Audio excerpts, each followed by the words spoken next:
Hey everybody, welcome into Folklore and Flourish here with Jane and Mark on May 21st. So we were just kind of discussing, but kind of segue into it. Today is the birth. So it's May 21st and it's all about the birth. And we're in the month of creation and fertility and the archetype of the life giver. So it's kind of funny. We're looking at the birth, looking at the person giving life, but in the stories today, it's also about the life that's being born. So the birth of the energy, the person itself, as well as the person giving birth. So it's a two-way kind of thing. Two things are created in that same moment. Right. Two identities are, and that's just the minimum. That's the minimum of the identities being forged in just one single moment. But we're in the final day of week 3, the sacred body and desire. So we've talked a lot about just the importance of energy, whether we're receiving or giving in both, our body or our desire, our thoughts or our actions. We've done a lot of that this week. But now today we're at the birth and the theme is the actual arrival. So we are here hmm and it's arriving, but it's no longer just arriving, it's here, Yeah. you know, and we're in the process. The lesson is that creation is labor and miracle. Kinda like how I told you, one of the reasons that I believe in, you know, a God, a something, is because it's hard for me to just think that everything is just happens to be perfect. Yeah. Everything happens to be curated to the perfect balance for us to survive, where it could just be slightly off to where we wouldn't even notice it's off and everything just falls. Well, so before we came on, we were talking about science. And with that, if you really start digging into science and what they're doing and showing it, obviously I'm way into it. And we talked about math. With those two things, they've pretty much proven that God is real and Yeah, within everything. So if you start looking at numbers and you start breaking them down and see what they really mean, and they build things like a plant or like every natural thing, all like if you start drawing it out, can all come from certain like sacred geometry things. That alone, like when it breaks down into everything, how is that? Like there is obviously some sort of it's design. the language of the world, the Mhm. language of the universe, or, The universe, yeah, for sure. within Santiago's journey in The Alchemist. That's what Yeah, it is. He's learning the language of the world, the language of the universe, and he's becoming it. yeah, As you learn it, you become it. Like that's the complexity of it. And it's not just, I mean, that's a newer book, but that's what Odin did on the tree. yeah, He hung there and understood and learned and digested the language right, that was founded. It wasn't just created. It's something that has to be found because it's always been in existence. right. And so that's part of the miracle. Yes, it's laborious. It's a lot of work to maintain, but it also comes with a little bit of razzle dazzle miracle in there. It Right. is just perfect circumstances that every other time or all these circumstances happen, but when like people have a child at that time because everything was just perfect, it's part of the miracle too. Right. Everything has purpose. But we're gonna see that through Egyptian, Greek, Incan, and Maori today. So we see some born out of like the conception itself is laborious. And I'm not saying we jump into like sexual stuff, but like Isis and Osiris, their child Horus, right? It's after Osiris is torn apart and Isis has to bring him back. We know that the missing piece she never found of his body was his reproductive organ. And so, it doesn't explain how they did it or anything like that. But the labor of creating life, because they weren't going to be stopped by the opposition. They were meant to bring life into this world, those two, and it was going to get done. Yes, she had magic, but that's part of the miracle is that there are ways. You see people that go through surgery to not have children, and then they do with their partner. And it's like, what was the point? And it's like, no, it just happened to be that you're that percentage that it went through on. And it's, life finds a way. Well, it's kind of closely similar. Went to high school with someone that her two older brothers were both adopted separately. Like, and I think maybe they were close. I don't quite remember 100% because they were told they weren't going to ever have kids. So they The adopted those brothers? boys. Oh, the parents. The parents adopted those boys because they were told that they weren't going to be able to have kids. And then out of nowhere, there she is. And just like, that is just amazing when Because they never they would were have told they would have never those adopted kids. those kids. But they could have never had a kid had she not had those two older brothers. Maybe that's part of her thing. Right. Like, needed those to come in. Like, who knows what their journey is. I remember going to school with that person and I thought that was like really cool. That And is who's to say that it doesn't happen more often that we don't know about? Or like someone like me gets, a vasectomy and then all of a sudden it goes away. right. There's a reason, there's a reason it goes away no matter what. Like, it's because of something. And if it does, like if it, like I said, if it ever did with me, then there's obviously a reason it did or did. And it's kind of uh, like I've had a couple miscarriages, and I don't know if you and I were watching it today or if it was, I don't remember where it was, but I always thought that like the reason I didn't was because I never ended up with those people. Because arguably the people I would have, had those children with would have been probably people that I ended up with. Like they probably would have stayed, whether I wanted them to or not. Kind of going, oh, well, there's a reason why you couldn't, you know? It's not downplaying it. And this is what I mean. I can't remember if you and I watched the video, but it's not downplaying it, but you almost have to give it purpose. Okay, no, I watched this by myself because it was a TV show. It was Euphoria, and I stopped and I came out because I was listening to it. And she's like, there is no purpose like to loss. It was hard to find it, the purpose. And it wasn't people saying all this bullshit of just get over it. There's a reason. Like, how dare you say that there's a reason I've lost like my spouse or my child or, my parent? Because I've always thought that people that say that are so ignorant, That you was know, say, well, find the reason. There's a reason. Why would there be a reason that someone lost their child? Like I always thought that. And that was one of the reasons I never believed, like, I didn't believe in God. Mhm. Because I always did believe in God, but there were pieces of me that had doubt, and that was why. And I saw on the show the other day, the person addressed that, and they were feeling the same, but they said it wasn't them saying that there is, it's them saying, "Find a reason." Because the alternative is that you feel like that, and there is no God, and there is no hope because there's no reason. So, it was just kind of interesting, that take on it, because I've always felt like that. Like, I don't understand certain pains, and there are ways where I can be talked into, like, seeing the perspective, and yes, I get that, but I don't. Those kind of things, I just didn't ever feel like there was a reason and there was purpose, and that everyone said that was just like, get out of my face, until I heard that person say they're just trying to tell you to find a purpose because it's easier. Doesn't make it true, because we don't know the purpose, but it at least gives it something positive for me to use going forward, to live with. And in some of these stories too that we hear all throughout the month, you know, it's like the birth of something when we find the reason, or we give it a reason, or we give it purpose. And we just get slammed with that today at the end of week 3.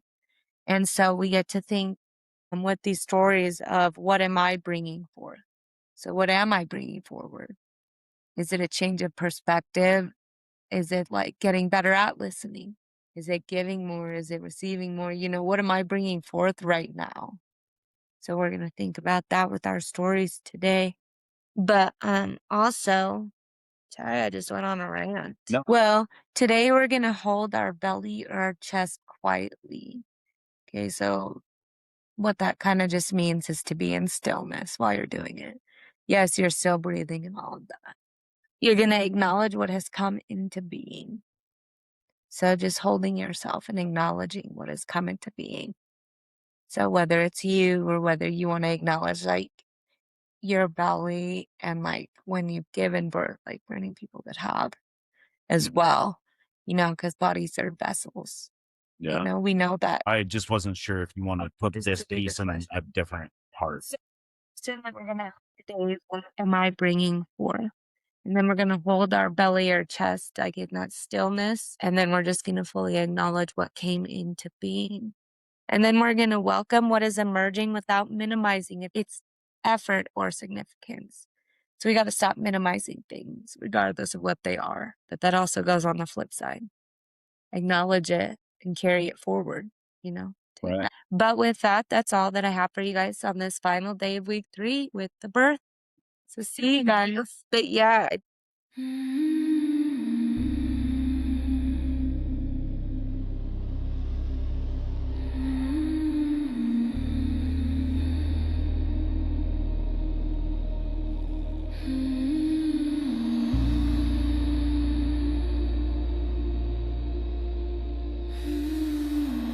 before we begin, I want to take a moment to honor the cultures behind the stories we are about to explore.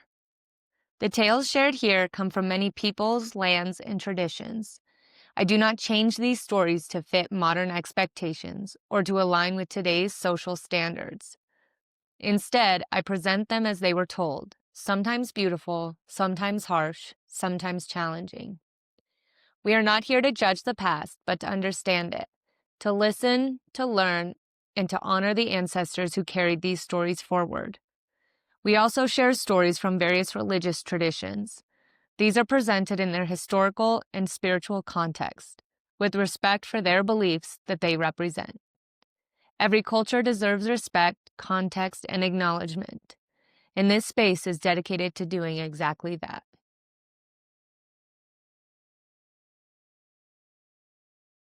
Story 1. Horus, the child who rose from loss into light. In the ancient lands along the Nile, where life depended on cycles of flooding and renewal, there is a birth story that does not begin in ease, but in rupture, restoration, and fierce protection. It is the story of Horus, the falcon-headed child of Isis and Osiris, whose arrival into the world is both labor and miracle, a reminder that what is born often carries the weight of what came before it, yet also the power to transform it. Before Horus was conceived, the world had already been shaken. Osiris, rightful king and bringer of order, had been betrayed and killed by his brother Set, whose nature was chaos, disruption, and imbalance. His body had been scattered across the land, an attempt not only to end his life, but to erase his presence entirely. Yet Isis, his partner and equal in power, refused to accept this ending. Through devotion, patience, and sacred knowledge, she gathered the pieces of Osiris and restored him, not to the life he had before, but to the form that could still create. It was within this space between life and death, between what was lost and what could still be formed, that Horus was conceived. This conception was not simple, nor was it untouched by struggle. It required effort, intention, and a willingness to bring life forward even when circumstances were broken. In this way, Horus's very beginning carries a lesson that creation does not wait for protection. It emerges from what is available, from what can be gathered, from what is still alive within what has been shattered. Once conceived, Horus did not enter a safe or stable world. Isis, aware of the danger that still existed, fled into the marshes of the Nile Delta, a place where reeds grew thick and the land could hide what needed protection. There, she gave birth to Horus in secrecy, away from the reach of Set. This birth was not surrounded by celebration or community, but by vigilance, care, and the constant awareness that what had been created must be guarded. Isis's role did not end with birth, but deepened. She became protector, healer, and guide, tending to Horus as he grew, shielding him from harm, and teaching him what he would need to fulfill his purpose. There are stories of Horus being stung by scorpions, falling ill, and being restored through Isis's magic, each moment reflecting the fragility of new life and the care required to sustain it. Birth, in this sense, is not a single event, but the beginning of a process, one that continues through nurturing, protection, and resilience. Horus grew not only in strength, but in awareness. He came to understand the world he had been born into, the imbalance that existed, and the role he would play in restoring it. His eventual conflict with Set is often told as a battle for kingship, but it is also a continuation of his birth, the fulfillment of what his arrival made possible. Through him, the order that had been broken can be reestablished, not by returning to what had been, but by moving forward into something new. The people who carried this story understood that birth is both an ending and a beginning. It marks the completion of one process and the start of another. Horus's birth closes the chapter of Osiris's life in the physical world, yet opens a new path where his legacy continues. It shows that what is brought into being does not exist in isolation, but is part of a larger continuum, shaped by what came before and influencing what will come after. There is also within this story a recognition of the effort required in creation. Isis's labor is not only physical, but emotional and spiritual. She must gather, restore, conceive, protect, and raise, each step requiring presence and dedication. The miracle of Horus's birth is not separate from this labor, but intertwined with it. The two cannot be separated, for it is through the effort that the miracle becomes possible. Horus himself becomes a symbol of rightful emergence, of what is meant to come into the world despite opposition. His image, often depicted as a falcon or a man with a falcon's head, represents vision, clarity, and the ability to see from above, to understand the larger pattern. This perspective reflects the nature of his birth, not confined to a single moment, but part of a broader movement toward balance. Thus, the story of Horus stands as a reflection of birth as both labor and miracle, of the way life emerges through effort, through care, through the willingness to bring something forward even when conditions are uncertain. It reminds that what is born may carry challenges, may require protection, may need time to grow. Yet within it exists the potential to restore, to transform, to continue. In every moment where something new enters the world, whether it is life, an idea, or a change, there is this same pattern. There is preparation, there is effort, there is vulnerability, and there is emergence. And within that emergence, there is the possibility of something greater than what existed before. Story 2, Hermes, the swift-born trickster of thresholds. In the green-shadowed hills of Arcadia, where caves breathe cool air into the morning and wild thyme scents the path between stones, there is a birth that unfolds not with stillness, but with startling immediacy, intelligence, and movement. It is the story of Hermes, son of Zeus and the nymph, Maia, whose arrival into the world blurs the boundary between infancy and agency, reminding us that some forms of creation do not unfold slowly, but burst forward already alive with purpose. Hermes was born in secrecy, hidden from the eyes of Hera and the tension that often surrounded Zeus's union. Maia, a quiet and reclusive nymph, chose a cave as her place of birth, threshold space neither fully inside nor outside, neither entirely hidden nor exposed. It is fitting, for Hermes himself would become a god of thresholds, of crossings, of the spaces between defined realms. His birth location reflects not only his protection, but his nature, emerging from a place that exists between worlds. Yet unlike many newborns who enter life dependent and fragile, Hermes did not remain in stillness. On the very day of his birth, he rose from his cradle. This is not merely a tale of preconsciousness, but a symbolic declaration that some forms of life carry immediate motion within them. Creation in this case does not linger in incubation once it arrives. It moves, explores, tests its environment, and begins shaping its own path almost instantly. His first act was not one of reverence, but of curiosity and ingenuity. He left the cave and encountered a tortoise. Where another might see only an animal, Hermes saw potential. He took its shell and crafted from it the first lyre, stretching strings across its hollow body, creating an instrument capable of sound that had not yet been heard in the world. In this moment, we see creation layered upon creation, the birth of Hermes immediately giving rise to art, to music, to something that carries both structure and emotion. But Hermes' movement did not stop there. Driven by a restless energy, he continued into the world and encountered the cattle of Apollo, his half-brother. In a display of cleverness that would define him, Hermes devised a way to steal the cattle without leaving a trace, reversing their hooves so their tracks would lead in the opposite direction. This act, often framed as mischief, carries deeper meaning. It reflects the nature of thresholds, of the ability to move between states, to alter perception, to navigate spaces in ways that are not immediately understood. By the time he returned to his cradle, Hermes had already crossed boundaries, created something new, and disrupted the expected order. When Apollo discovered the theft and confronted him, Hermes feigned innocence, presenting himself as a newborn incapable of such acts. Yet even in this, there is a reflection of duality, the coexistence of vulnerability and capability, of appearance and reality.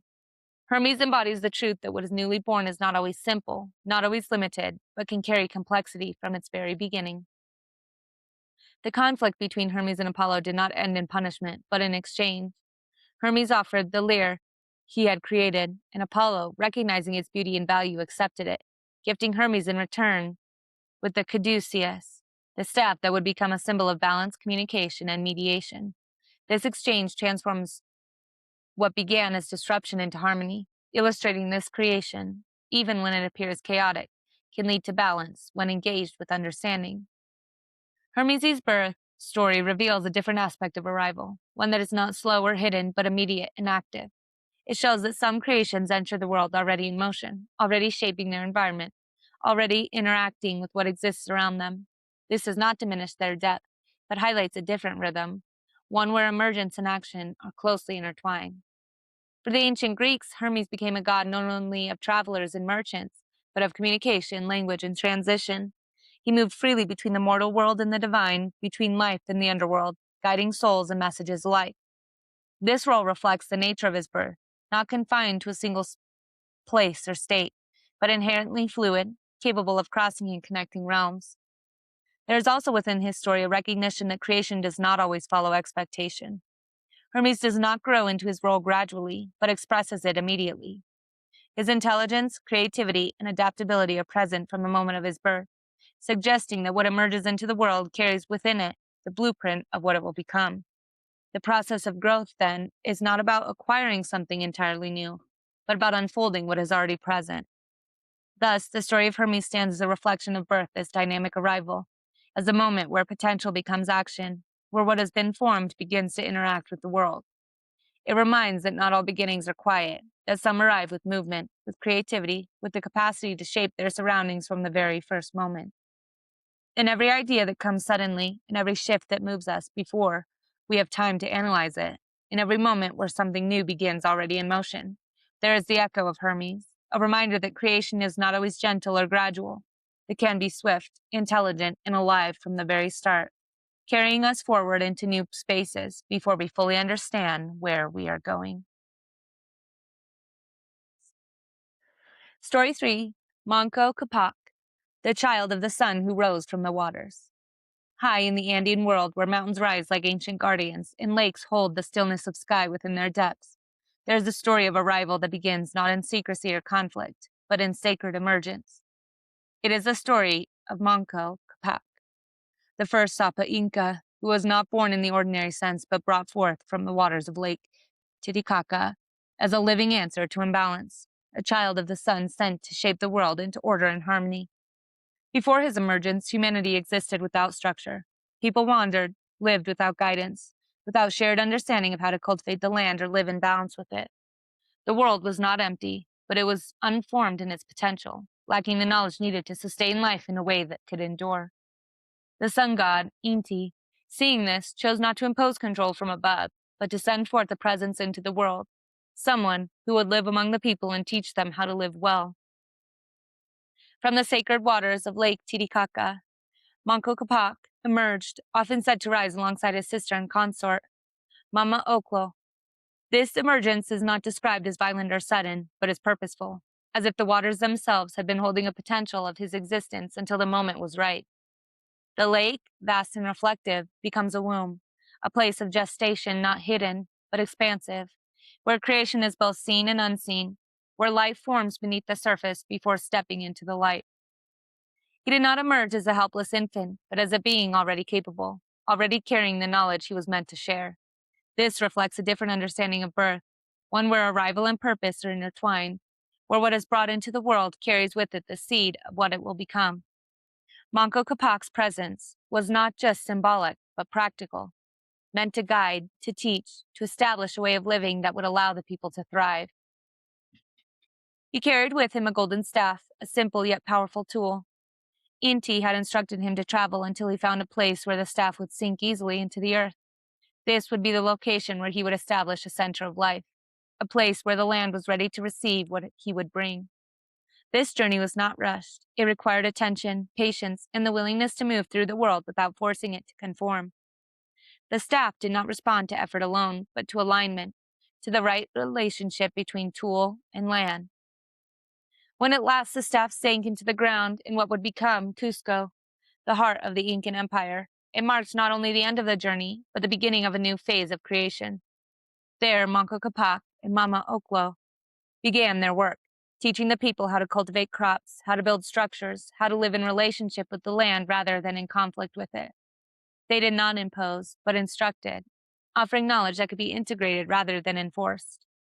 In this way, Manco Capac's birth is not only the arrival of an individual, but the beginning of a system, a way of life that could sustain itself across generations. His role is not that of a conqueror, but of cultivator, one who brings forth what is needed and helps it take root. This reflects a deeper lesson within the story, that birth is not only about what emerges, but about what that emergence enables, the structures, relationships, and continuities that follow. There is also within this story a strong connection between birth and place. Manco Capac does not arrive into an abstract world, but into a specific landscape, one that responds to his presence and guides his actions. The land itself becomes part of the creation process, not passive but active, indicating where growth can occur, where life can be sustained. This relationship between being and environment is central, suggesting that what is born must find where it belongs, where it can take root and flourish. For the Inca, this story reinforced the sacred nature of their origins, connecting their society directly to the divine, to the sun, to the waters that brought forth their first leader. It created a sense of continuity, of purpose, of belonging within a larger order. Birth, in this sense, is not random, but intentional, part of a greater unfolding that includes both human and divine elements. Thus, the story of Manco Capac stands as a reflection of birth as emergence with purpose, as a moment where something formed beneath the surface enters a world carrying the ability to shape it. It reminds that what is brought forth often carries more than itself, that within each arrival there is potential not only for existence, but for transformation. In every idea that rises after a period of quiet, in every project that finally finds its place, in every moment where something within us emerges and begins to shape our world, there is this same pattern. A gestation unseen, an emergence into light, and a journey toward the place where it can take root and grow. Story 4.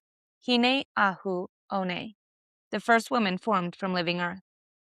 In the deep ancestral traditions of the Māori, where land is not merely ground but ancestor, where earth carries memory, lineage, and breath, there is a story of birth that does not begin with a womb, but with the shaping of life directly from the body of the world itself. It is the story of Hineahuone, the first woman formed by the god Tene from sacred soil and brought into life through an act that is both intimate and divine. Before her creation, the world had already undergone its first great transformation. Tene, the god of forest and life, had separated his parents, Ranginui, the sky father, and Papatuanuku, the earth mother, creating space for light to enter the world. Yet even with light, something was missing.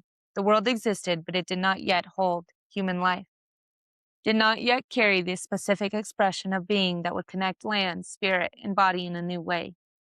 Tene sought to change this, but he did not create from nothing. Instead, he turned to the earth itself, to Papatuanuku, recognizing that life must come from what already exists, from what already holds the essence of being. He traveled to Kura Waka, the place of sacred red clay, rich, fertile, and alive with potential. There he gathered the soil and began to shape it, forming a body with care, with attention, with intention. This shaping was not rushed. Each part was formed deliberately, reflecting not only physical structure but presence.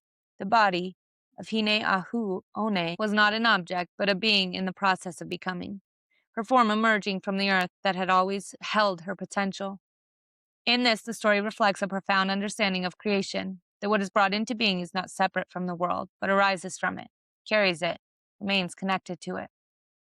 When her form was complete, she lay still, not yet alive, but ready. Tene then performed the act known as the hungi, pressing his nose to hers, sharing breath. This breath was not merely air, but life itself. The transfer, Māori, the life force that animates all living things. As he breathed into her, Hineahuone inhaled, and in that moment, she became alive. Her first act was not movement, but awareness. She opened her eyes, and with her first breath, she spoke. Heaha Tene, what is this? This question, simple yet profound, marks the beginning of human consciousness, the moment where existence becomes aware of itself. It is not a declaration, but an inquiry, a recognition that life is not only to be lived, but to be understood. Hineahuone's creation is not framed as domination or control, but as relationship. She is not separate from the earth, but an extension of it, carrying within her the same elements, the same essence. This connection remains central in Māori understanding, where humans are seen as descendants of the land, not owners of it, bound to it through lineage and responsibility. Her story does not end with her awakening. She becomes part of a larger lineage, eventually giving birth to Hineahuone, who would later transform into Hineahuone Tepo, the guardian of the underworld. Through this lineage, the full cycle of life is established: birth, transformation, death, and return. Thus, the story of Hineahuone stands as a reflection of birth, as transformation, as awakening, as a moment where matter becomes life, where breath transforms stillness into presence. It reminds that what is created is never separate from its source, that within each being exists a memory of where it came from, the earth, the breath, the moment of becoming. In every breath taken, in every moment of awareness, in every recognition of connection to the world around us, there is this same pattern: the shaping, the breath, the awakening.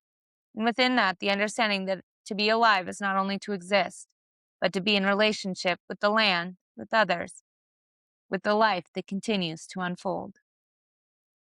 Daily thread for May 21st. What is born carries the echo of what shaped it. Creation asks for both effort and surrender. New life often emerges from unseen preparation. What arrives may already hold its purpose. Care continues long after the moment of beginning. What is nurtured becomes what endures. Every birth is both ending and becoming. Honor what you are bringing into the world.